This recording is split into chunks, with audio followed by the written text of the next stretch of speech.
आदाब नाज़रीन, मैं अकील खान और आप देख रहे हैं अंगारे न्यूज। आइए डालते हैं आज की अहम खबर पर एक नजर। रियासत कर्नाटका में हिजाब पहनकर आने वाली तालिबात को कॉलेज में अंदर आने से रोका गया था, जिसके बाद रियासत कर्नाटका में पहले उडुपी के कॉलेज में तालिबात को हिजाब के लिए रोका गया था। उसके बाद अब कर्नाटका के कोंडापुर में एक कॉलेज में तालिबात को हिजाब पहनकर कॉलेज में आने से रोका गया। मजीद दूसरे कॉलेजेस से भी इत्तलात मिल रही है कि कर्नाटका में मजीद कॉलेजेस में हिजाब पहनकर आने वाली लड़कियों को रोका जा रहा है। मुसलसल इस तरह के वाक़यात कर्नाटका में बढ़ते जा रहे हैं, जिसके बाद मुस्लिम तालिबात ने एहतजाज किया। उसके बावजूद तालिबात को कॉलेज के अंदर दाखिला नहीं दिया जा रहा है। लड़कियां 12 एहतजाज करते हुए मुतालबा कर रही है, हिजाब हमारा बुनियादी हक है और हमारे मुल्क का दस्तूर हमें इसकी इजाज़त देता है और यह हक हमसे कोई नहीं छीन सकता।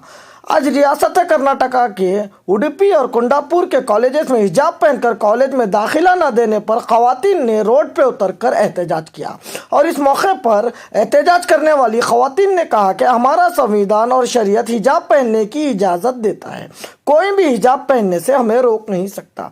मजीद ख़वातीन ने कहा कि हमारा संविधान एक ऐसा संविधान है जहाँ 70 साल पहले ही प्रिंसिपल्स राइट्स लिखे गए हैं और यह ज़ाफ़रान पट्टा एक साजिश है बीजेपी और आरएसएस की, कहते हुए इन ख़वातीन ने लगाया इल्ज़ाम और कहा कि मुसलमान को इस्लामोफोबिया बताया जा रहा है और मुस्लिम लड़कियों को टारगेट किया जा रहा है, क्योंकि मुस्लिम लड़कियां तालीमी मैदान में तेज़ी से आगे बढ़ रही है।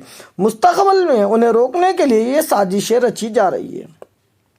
मजीद ख़वातीन ने कहा कि बाबा साहेब अम्बेडकर ने संविधान में नहीं लिखा कि लड़कियों को हिजाब के बजाय साफ़रान कलर का पट्टा पहने। ये आरएसएस और बीजेपी की एक साजिश है, इस साजिश को हम पूरी नहीं होने देंगे। इन ख़वातीन ने मजीद कहा कि उडुपी और कोंडापुर के 2 कॉलेजेस में पाबंदी लगाने पर आज हज़ारों ख़वातीन सड़कों पर एहतजाज कर रही है। अगर कोई दूसरा कॉलेज ये सोच रहा है कि हिजाब पर पाबंदी लगाएंगे तो कॉलेज बंद आंदोलन हमारी जानिब से शुरू किया जाएगा। मजीद इन ख़वातीन ने कहा कि 2024 इलेक्शन के लिए ये लोग डॉक्टर बाबा साहेब अम्बेडकर के बजाय सावरकर की आइडियोलॉजी ले आएंगे, लेकिन ये आइडियोलॉजी इन्हें उल्टा पड़ने वाली है। मजीद इन ख़वातीन ने कहा कि आज़ादी से लेकर अब तक हम बाबा साहेब भीमराव अम्बेडकर साहेब के लिखे गए कॉन्स्टिट्यूशन को ही मानते आए, क्योंकि हमारा कॉन्स्टिट्यूशन एक वाहिद कॉन्स्टिट्यूशन है जो हमारे राइट्स की बात करता है।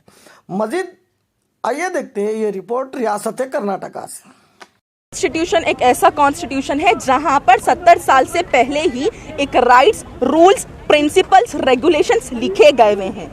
हिजाब 70 साल पहले से ही हिजाब पहनकर कॉलेज में आना है, अलाउड है।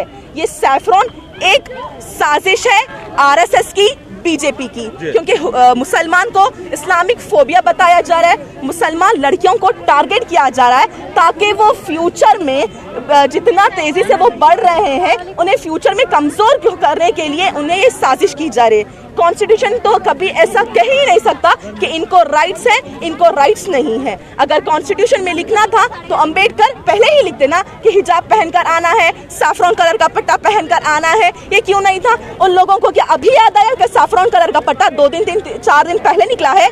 आरएसएस के 4 दिन पहले पैदाइश की है, आरएसएस तो पहले से है ना, तो जब से पहनना था ना। तो ये सरासर एक बीजेपी आरएसएस की साजिश है और इस साजिश को हम पूरी करने नहीं देंगे। आज सिर्फ 2 कॉलेजेस अगर ये सोच भी रहे हैं तो मैं इनको वार्निंग देती हूँ कि ये सोच भी आप मत लाइए, क्योंकि जिस तरह से सिर्फ 2 कॉलेजेस में हुआ है तो हमारी तादाद आप देख सकते हैं। अगर पूरे कॉलेजेस में हुआ तो कॉलेज बंद आंदोलन स्टार्ट करेंगे हम। जिस तरह 2024 में इलेक्शन आने वाले, ये पूरा एक एजेंडा तैयार कर रहे हैं कि हम अंबेडकर को हटाकर सावरकर को लेकर आए, लेकिन ये इनकी आइडियोलॉजी बहुत ही बेतुका है और बहुत जल्द इनके ऊपर ही इनका वार पड़ने वाला है। हम बाबा साहेब अम्बेडकर को आज़ादी मिलने से हम उनकी ही फोटो लगाए हैं और इंशाल्लाह हम आगे भी उनको ही फॉलो करते रहेंगे, क्योंकि कॉन्स्टिट्यूशन एक वाहिद कॉन्स्टिट्यूशन है जो हमारे राइट की बात करता है। आज प्रोटेस्ट अस्सलाम वालेकुम। ये जो हो रहा है हम मुसलमान के ऊपर जो हिजाब के लिए जो अत्याचार हो रहा है, ये बहुत गलत है। जब इतने साल से जब हम लोग हमारे देश के लिए, आज़ादी के लिए बहुत सारे लोग लड़े झगड़े, यहाँ तक कि अपनी जान तक गंवाए अपने देश के लिए, आज जब इतनी मुश्किल से जब हमें आज़ादी मिली है तो हमें आज़ादी से जीने के लिए दे रहे क्यों नहीं? क्या मुश्किल है? जब इतने साल से जब हम जी रहे हैं, जब हमारे कोई आज तक इतने सालों से बहुत सारे पार्टियां हैं, जब आज तक कोई रोके नहीं हमें हिजाब के लिए होंदे, चाहे नमाज के लिए होंदे, चाहे बुरखे के लिए होंदे, तो आज क्यों ये आ गया ये सवाल के हिजाब नहीं पहनना जो उड़पी में हो रहा है, जो बच्चियों के क्यों एग्जाम देना हर किसी का हक है भाई, क्यों नहीं दे सकते? ये this is all communalism, regionalism के लिए जब हमारे बहुत बाबा साहेब अम्बेडकर है, सरदार वल्लभ भाई पटेल है, अबू कलाम आज़ाद है, ऐसे बहुत सारे मुस्लिम रूलर्स भी है जो फाइट करे इंडिपेंडेंस के लिए, तो क्या हमारा हक नहीं है हम ये आज़ादी से जीने के लिए? क्यों ऐसा अलग कर रहे हैं? क्या इंडिया पाकिस्तान का क्या वॉच क्या कुछ है यहाँ पे जो आज अलग करने के लिए खड़े हुए हैं यहाँ पे लोग? दिस इज ऑल रॉन्ग, ये जो कर रहे हैं ये लोग, this is all wrong and we are all of them, we are opposing this, all ladies, gents, everybody, all Muslim, we are all united here, all Muslim, there is never the fear, कभी हमारे लोगों में आया ही नहीं कि हम हिंदू है या मुसलमान है।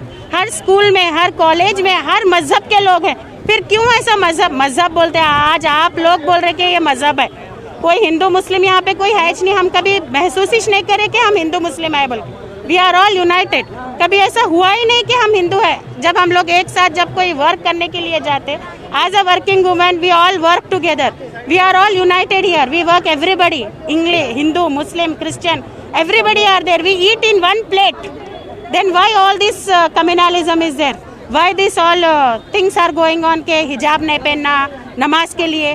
क्यों भाई? स्कूल में हर कोई देखिए, फर्स्ट हाउस जो है इंसान, एक जो घर से जो सीख के आता है एक बच्चा, बाद में उन स्कूल में ही हर चीज सीखेगा ना, स्कूल और कॉलेज में। जब यहीं पे हम लोग सिखा रहे कि उनको रीजनलिज्म, कम्युनलिज्म, हिजाब नहीं रहना, तो ये सब गलत है, ये सब गलत है, ये सब होना ही नहीं। This is all, we oppose this, it is all not true and it is our right, it is our right. Thank you. Afternoon Gulbarga, ये प्रोटेस्टेशन जो हिजाब के ऊपर हो रहा है, ये प्रोटेस्टेशन में हम ये बताना चाह रहे हैं कि पूरे इंडिया के गर्ल्स एजुकेशन वो उनका राइट है, और हिजाब के लिए हम एजुकेशन को एपिसेंटर ना बनाएं। लड़कियों, मोदी सरकार से हमें वो स्लोगन आता है कि बेटी बचाओ, बेटी पढ़ाओ। अब अगर सिर्फ बेटी की इज्जत उतार के पढ़ाना, ये कौन सा इंसाफ है? लड़की का स्कार्फ ये उसकी इज्जत है, और ये माइथोलॉजी 1947 से पहले से आती आ रही है। अभी हम ये मोमेंट ऑफ टाइम पर सैफरन कलर का शॉल और हिजाब के ऊपर हम इसको एपिसेंटर बना के हम एजुकेशन को टारगेट नहीं कर सकते। सारी कंट्री में एजुकेशन एक वाहिद चीज है जो एक लड़की को उसका क्राउन देती है, और ये क्राउन उतार कर, इज्जत उतार के एजुकेशन लेना, ये कौन सा गवर्नमेंट उसको प्रमोट करता है? मैडम, आप हम एक इंस्टीट्यूशन चला रहे हैं, क्या कैसा लग रहा है आपको? हम जो सैयद बारे एजुकेशन इंस्टीट्यूशन चला रहे हैं, हमारे कॉलेज या पूरे दुनिया के इंडिया के कंट्री में ये हम यही प्रमोट करेंगे कि एक लड़की को उसके हिजाब के साथ उसका एजुकेशन अवेल करना चाहिए। आज की डेट में कितने सारे लड़कियां हिजाब पहनकर मार्स में जाती है, मार्स से आने के बाद आसमान में जाते हैं, साइंटिस्ट बनते हैं। हिजाब पहनकर जब लड़की वापस आती तो इंडियन गवर्नमेंट उसकी आरती उतारते, तब कोई नहीं कहता कि हिजाब निकालने के लिए। ये एक हिजाब एक लड़की की इज्जत है, और मुस्लिम कल्चर में हिजाब उसकी वैल्यू, उसकी डिग्निटी, उसका रेस्पेक्ट है। ये रेस्पेक्ट उतारकर एजुकेशन हासिल करना, क्योंकि तो कौन सा भी गवर्नमेंट उसको प्रमोट नहीं करना चाहिए। कॉन्स्टिट्यूशनल राइट नहीं है। हमारी इंडियन डेमोक्रेसी में इक्वालिटी, सेक्युलरिज्म, फ्रेटर्निटी, ये सभी को हम वैल्यू देते हैं। तो तब हम ये पॉइंट पे हम अपने लड़कियों को हिजाब निकालने के लिए कैसे गवर्नमेंट इसको प्रमोट कर सकता है? आप सब, मेरा ये प्रोटेस्टेशन सारे गर्ल चाइल्ड एजुकेशन के लिए है कि ये गर्ल चाइल्ड एजुकेशन में उनको हिजाब पहनकर, विद राइट हिजाब पहनकर उनको आगे क्लास में छोड़ने के लिए परमिशन देने चाहिए, ना कि उनको प्रोटेस्ट करके गेट के बाहर बिठाना। विद इन 2 मंथ्स उनके एग्जाम्स आ रहे हैं। 12 साल की जिंदगी का मेहनत का एग्जाम है ये 12वीं का साल, और ये 12वीं के साल में लड़कियों को बाहर बिठा के प्रोटेस्टेशन करके एजुकेशन नहीं देना, ये कौन सा गवर्नमेंट उनको प्रमोट करता है? ये सरासर या तो गवर्नमेंट अपनी चाल चलने के लिए लड़कियों के एजुकेशन पे ये एपिसेंटर बनाया जा रहा है। तो what I appeal all the people of the society of the country to put up this to an end and allow the girls to avail their education. Thank you everyone. Madam, ಇವತ್ತು ನಾವೊಂದು ನಮ್ಮ ಉತ್ತರದ MLA ಆಗ್ತಿರ್ತಕ್ಕಂಥ Khanija Fatima ಅವರ ಒಂದು ನೇತೃತ್ವದಲ್ಲಿ ಇವತ್ತು DC ಆಫೀಸಿನ ಮುಂದುಗಡೆ ನಾವು ಒಂದು ಹೋರಾಟವನ್ನು ಮಾಡ್ತಾ ಇದ್ದೇವೆ. ಇವತ್ತು BJP ಸರ್ಕಾರ, ಕೇಂದ್ರದಲ್ಲಿರ್ತಕ್ಕಂಥ ಸರ್ಕಾರ ಎಲ್ಲ ಧರ್ಮೀಯರ, ಎಲ್ಲ ಜನರ ಒಂದು ಹಕ್ಕು, ಎಲ್ಲ ನಾಗರಿಕರ ಹಕ್ಕು ಬಾಧ್ಯತೆಗಳನ್ನು ಕಾಪಾಡತಕ್ಕಂಥ ಜವಾಬ್ದಾರಿ ಆ ಸರ್ಕಾರಕ್ಕಿದೆ. ಇವತ್ತು ಏನು ಮಾಡ್ತಾ ಇದೆ ಅಂದರೆ ಅವರ ಒಂದು ಸಂಪ್ರದಾಯವನ್ನು ಕೆಣಕ್ತಕ್ಕಂಥ ಆ ಧಾರ್ಮಿಕ ಒಂದು ಹಕ್ಕನ್ನು, ಅವರ ಒಂದು ಧಾರ್ಮಿಕ ಸ್ವಾತಂತ್ರ್ಯಕ್ಕೆ ಒಂದು ಚ್ಯುತಿ ಬರ್ತಕ್ಕಂಥ ಕೆಲಸವನ್ನು ಇವತ್ತು ಕೇಂದ್ರ ಸರ್ಕಾರ ಮತ್ತು ರಾಜ್ಯ ಸರ್ಕಾರಗಳು ಮಾಡ್ತಾ ಇದೆ. ಸಂವಿಧಾನ 14 ಮತ್ತು 25 ಪ್ರಕಾರ ಪ್ರತಿಯೊಬ್ಬ ವ್ಯಕ್ತಿ ಕೂಡ ತನ್ನ ಒಂದು ತನ್ನ ಇಷ್ಟ ಬಂದ ಧರ್ಮವನ್ನು ಆಚರಣೆ ಮಾಡುವುದು, ತನ್ನ ಇಷ್ಟ ಬಂದಂಥ ಉಡುಪುಗಳನ್ನು ಉಡುವತಕ್ಕಂಥ ಹಕ್ಕು, ತನ್ನ ಹಕ್ಕಿಗೆ ಚ್ಯುತಿ ಬಂದಾಗ ಹೋರಾಟವನ್ನು ಮಾಡ್ತಕ್ಕಂಥ ಒಂದು ತಾಕತ್ತನ್ನು ಕೂಡ ಇವತ್ತು ನಮ್ಮ ಸಂವಿಧಾನ ಕೊಟ್ಟಿದೆ. ಬಾಬಾ ಸಾಹೇಬ್ ಕೊಟ್ಟಂಥ, ಡಾಕ್ಟರ್ ಬಾಬಾ ಸಾಹೇಬ್ ಅವರು ಕೊಟ್ಟಂಥ ಒಂದು ಸಂವಿಧಾನದ ಸಂಸದೀಯ ಸಂವಿಧಾನದ ತಳಹದಿಯ ಮೇಲೆ ಪ್ರಜಾಪ್ರಭುತ್ವದ ಆಧಾರಿತವಾದಂಥ ಒಂದು ಬದುಕನ್ನು ಕಟ್ಟಿಕೊಂಡವ್ರು ನಾವು. ಅಂಥ ಒಂದು ಬದುಕನ್ನು ಇವತ್ತು ಕಸಿದುಕೊಳ್ತಕ್ಕಂಥ ಕೆಲಸ ಇವತ್ತು ಸರ್ಕಾರ, ಮತೀಯವಾದಿಗಳ ಒಂದು ಸರ್ಕಾರ ಮಾಡ್ತೀವಿ. ಮನೋವಾದಿಗಳು ಮನಸ್ಸು ಬದಲಾಗಬೇಕು. ಇಂಥ ಒಂದು ಯಾವತ್ತೂ ಕೂಡ ಯಾರಿಗೂ ಕೂಡ ಈ ಧಾರ್ಮಿಕ ಸ್ವಾತಂತ್ರ್ಯ ಕಸಿಕೊಳ್ತಕ್ಕಂಥ ಕೆಲಸ ಸರ್ಕಾರಗಳು ಮಾಡಬಾರ್ದು. ಆದ್ದರಿಂದ ಅವರಿಗೆ ಈ ಒಂದು ಇದ್ರ ಮುಖಾಂತರ, ಹೋರಾಟದ ಮುಖಾಂತರ ಇವತ್ತು ನಾವು ಸಂದೇಶವನ್ನು ಕಳಿಸ್ತಾ ಇದ್ದೀವಿ. ನಾವೆಲ್ಲರೂ ಒಂದಾಗಿ ಅವರವರ ಧಾರ್ಮಿಕ ಸ್ವಾತಂತ್ರ್ಯಕ್ಕೆ ಚ್ಯುತಿ ಬರದಾಗೆ ನೋಡಿಕೊಳ್ಬೇಕಂತ ಹೇಳಿ ನಾವು ಇದರ ಮುಖಾಂತರ ಆಗ್ರಹಿಸ್ತಾ ಇದ್ದೇನೆ. ಸರ್ಕಾರಕ್ಕೆ ಕೂಡದಂಥ ಒಂದು ಕಾನೂನನ್ನು ಹಿಂತೆಗೆದುಕೊಳ್ಬೇಕು. ಉಡುಪಿಯಲ್ಲಿ ಆದಂಥ ಒಂದು ಘಟನೆಯನ್ನು ಕೂಡ ಮರುಕಳಿಸದಂತೆ, ಮತ್ತೆ ಯಾವುದೇ ಒಂದು ಜಿಲ್ಲಾದಲ್ಲಿ ಮರುಕಳಿಸದಂತೆ ಸರ್ಕಾರ ಇದ್ರ ಬಗ್ಗೆ ಜವಾಬ್ದಾರಿ ವಹಿಸಿ ನೋಡಿಕೊಳ್ಬೇಕಂತ ತಮ್ಮಲ್ಲಿ ವಿನಂತಿಯನ್ನು ಮಾಡ್ಕೊಳ್ತಾ ಇದ್ದೀನಿ.